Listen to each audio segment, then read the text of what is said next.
हिंदू ठेकेदार होता है तो उसके खिलाफ भी आवाज, हिंदू नेता होता है अगर गलत करता है तो उसके खिलाफ भी आवाज उठाता हूँ। तो अगर कोई मुस्लिम नेता गलत करेगा तो उसके खिलाफ क्यों नहीं आवाज उठाऊं? हिंदू भ्रष्ट अधिकारी के खिलाफ आवाज उठाता हूँ। तो कोई ये नहीं कहता है कि मैं हिंदू विरोधी हूँ, लेकिन मुस्लिम भ्रष्ट अधिकारी या मुस्लिम खराब नेता के खिलाफ अगर आवाज उठा देता हूँ तो लोग कहता मुस्लिम विरोधी है। ऐसी दोहरी मानसिकता क्यों? बीजेपी को छोड़ के जन स्वराज में शामिल हुए हैं, क्या करें? मक्का मदीना के वजह से सऊदी अरबिया का विकास हुआ, इस पे बनाया है। यूट्यूब चैनल पे जाके देख सकते हैं। जी हाँ, मैं अब्दुल कलाम जी के घर गया हूँ, APJ अब्दुल कलाम जी के। मैं कैप्टन हमीद का जो है प्रशंसक रहा हूँ और मेरे यूट्यूब चैनल पे ये सारे वीडियो है।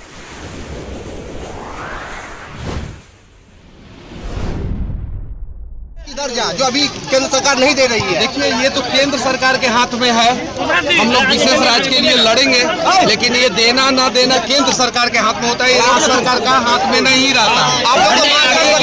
लेकिन हम लोग मांग करेंगे जरूर। आरजेडी के लोग आपको कहते हैं कि दूसरे धर्म को जो है हमेशा टारगेट बनाते हैं। मनीष कश्यप और आज जो है बीजेपी को छोड़ के जन स्वराज में शामिल हुए हैं, क्या करें? मैं कहना चाहता हूँ कि मैंने सैकड़ों वीडियो जो है मक्का मदीना के वजह से सऊदी अरबिया का विकास हुआ, इस पे बनाया है। आप मेरे यूट्यूब चैनल पे जाके देख सकते हैं। जी हाँ, मैं अब्दुल कलाम जी के घर गया हूँ, APJ अब्दुल कलाम जी के घर गया हूँ। मैं कैप्टन हमीद का जो है प्रशंसक रहा हूँ और मेरे यूट्यूब चैनल पे ये सारे वीडियो है। लेकिन अगर कोई पर्टिकुलर आदमी गलत करता है तो मैं उसके खिलाफ आवाज उठाता हूँ। मैं हिंदू ठेकेदार होता है तो उसके खिलाफ भी आवाज उठाता हूँ। हिंदू नेता होता है अगर गलत करता है तो उसके खिलाफ भी आवाज उठाता हूँ। तो अगर कोई मुस्लिम नेता गलत करेगा तो उसके खिलाफ क्यों नहीं आवाज उठाऊंगा? क्या लगता है ये? एक मिनट, लेकिन जब मैं किसी हिंदू भ्रष्ट अधिकारी के खिलाफ आवाज उठाता हूँ तो कोई ये नहीं कहता है कि मैं हिंदू विरोधी हूँ, लेकिन मुस्लिम भ्रष्ट अधिकारी या मुस्लिम खराब नेता के खिलाफ अगर आवाज उठा देता हूँ तो लोग कहता मुस्लिम विरोधी है। ऐसी दोहरी मानसिकता क्यों? आप बताइए क्यों? सही है कि नहीं? मैंने 100 से ज्यादा ठेकेदारों के खिलाफ वीडियो बनाया है, जिसमें 99 ठेकेदार जो है हिंदू रहे हैं। मैंने बिहार में कम से कम 200 से ज्यादा नेताओं के खिलाफ वीडियो बनाया है, जिसमें 195 से ज्यादा हिंदू नेता होंगे। लड़ाई मंगल पांडे से है, हमारा स्वास्थ्य व्यवस्था को बदलने के लिए। शिक्षा मंत्री से है, वो भी हिंदू है। नीतीश कुमार जी जो बिहार को बर्बाद कर रहे हैं वो भी हिंदू है। तो कोई मुझे हिंदू विरोधी उस समय काहे नहीं कहता है? क्या ऐसी मजबूरी नहीं है? क्या ऐसी मजबूरी हुई जो आपने बीजेपी को छोड़ के और जन स्वराज में शामिल हो गए?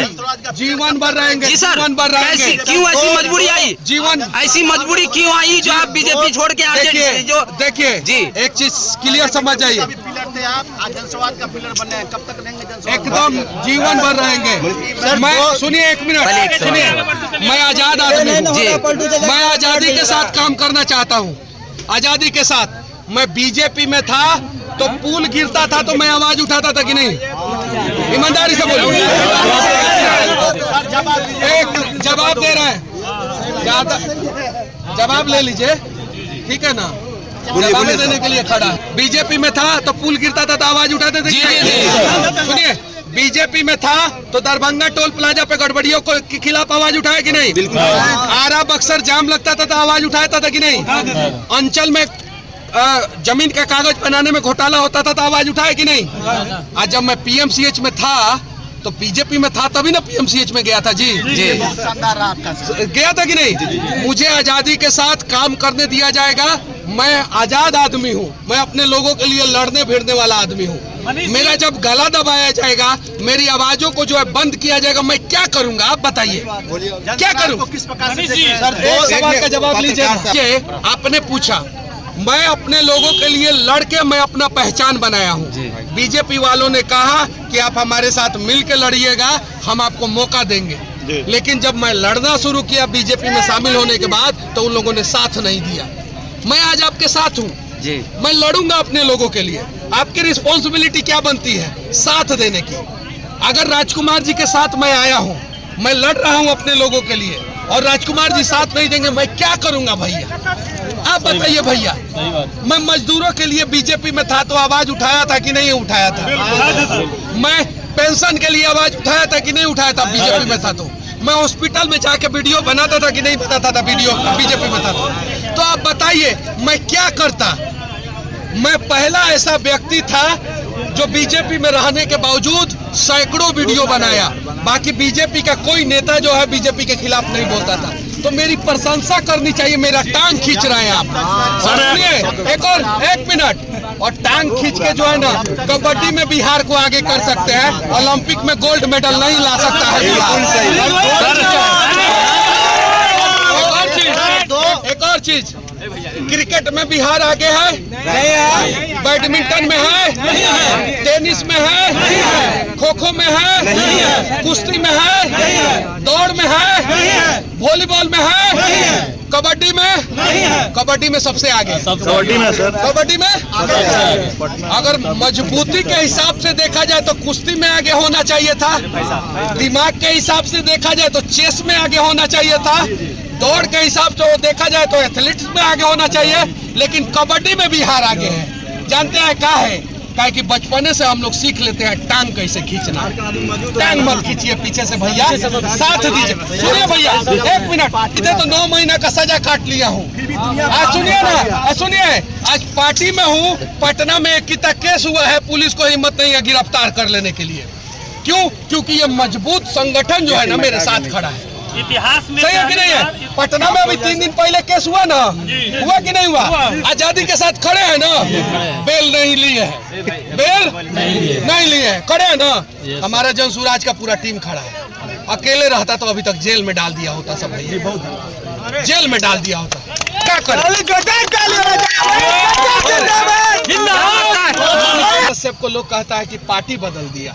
सम्राट चौधरी 6 को पार्टी बदले तो कोनो बात नहीं, नीतीश बार 10 बार पलटे तो कोनो बात नहीं, नरेंद्र मोदी जी 4 बार नीतीश कुमार से गठबंधन किए, पीडीपी से गठबंधन किए, शिवसेना से गठबंधन किए, कोनो बात नहीं। और मजदूर और गरीब के लिए लड़ने वाला मनीषवा से हर सवाल पूछते हैं। एक आखिरी सवाल ये बताइए, पहली बार बीजेपी में गया था और बीजेपी में क्यों छोड़ा मैं बीजेपी में? भैया आपके घर पे किडनी का प्रॉब्लम किसी को हो जाएगा, उस समय क्या कहिएगा? यही सवाल पूछिएगा। नेता लोग मदद नहीं करेगा तो किसी को हार्ट का प्रॉब्लम हो जाएगा आपके घर पे, क्या कीजिएगा? 20 लाख रुपया कहाँ से लेके आइएगा इलाज कराने? आप हमसे पूछ रहे हैं 2 चुनाव में 2 पार्टी, आप ये कहा नहीं कह रहे हैं कि आप जिस विधायक को वोट देते हैं वो विधायक आपके क्षेत्र के बीमार लोगों का इलाज नहीं कराता है। ये कहने का हिम्मत नहीं है। और सुनिए, मेरे से सवाल इसलिए आप पूछ रहे हैं ना कि मैं खड़ा होके ईमानदारी पूर्वक जवाब दे रहा हूँ। धकिया के निकल जाता तो नहीं पूछते आप सवाल में। सही बात है, नहीं पूछते। सही कि नहीं है? हमको क्या करते? सारे यूट्यूबर भाई आए, मुझे पता है कि मेरे से कड़वे सवाल पूछेंगे तब वो अमेरिका से डॉलर आएगा, मीठे सवाल पूछेंगे तब वो अमेरिका से डॉलर आएगा। और सुनिए, अमेरिका से डॉलर आएगा तो बिहार की स्थिति मजबूत होगी, क्योंकि हमारा भाई कम से कम सवाल पूछ के अपना घर चला रहा है ना। काट के वीडियो मत चलाइएगा लोग, सुनिए, काट के वीडियो मत चलाइएगा लोग, काट के चलाइएगा लोग तो मतलब अर्थ का अनर्थ हो जाएगा। कम से कम हमारा रुको ना भैया, नहीं बेच के कमा रहा है, कम से कम सूखा नशा तो बेच के नहीं कमा रहा है ना। अगर 2 कड़वा सवाल मनीष कश्यप से पूछिए के अगर वीडियो वायरल हो रहा है, अमेरिका से डॉलर आ रहा है, हमारे बिहार के यूट्यूबर भाई का अगर रोजी रोटी ईमानदारी पूर्वक मेहनत करके, बारिश में भीग के, ठंडा गर्मी बरसात में संघर्ष करके अगर चल रहा है तो अच्छी बात है, कोई दिक्कत नहीं। तो वहां से मंच से उतरता भैया, चला जाता, लेकिन मुझे पाप लगता, काहे कि आप लोग बारिश में मोबाइल भिगाए हैं भैया। आप लोगों का सवाल का मैं ईमानदारी पूर्वक जवाब। आपने बहुत परेशानी देखा है यूट्यूब के दुनिया में, और आप जब काम कर रहे थे तो काफी परेशानी आपने झेला है। आपके आने से हम लोगों को यूट्यूब को कैसा फायदा हो? देखिए, हमारी सरकार में किसी भी यूट्यूबर पे फर्जी मुकदमा नहीं होगा, ये वादा कर